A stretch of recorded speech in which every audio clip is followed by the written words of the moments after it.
पट्टा का दाओ हमारा भाव कमवा बन हो।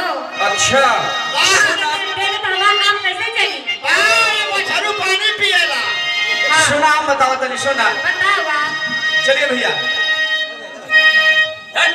तो सुनाओ मैं हम करब का साथ करवा बता। तोहरे करवा में सिंघाड़ा भौजी डाल देंगे।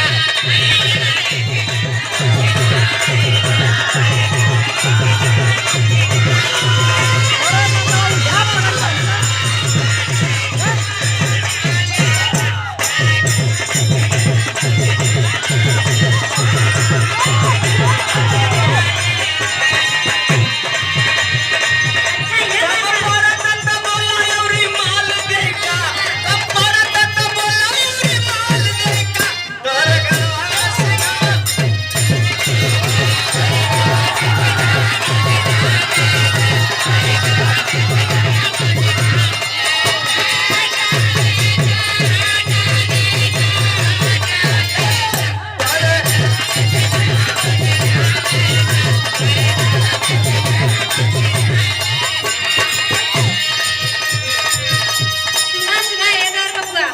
बोला ये भौजी देखा हम तो के अपन कढ़ी ना के पाई हो। इधर राम करे चाचा के ओर से मोछू चाचा के सम्मान में ₹1 का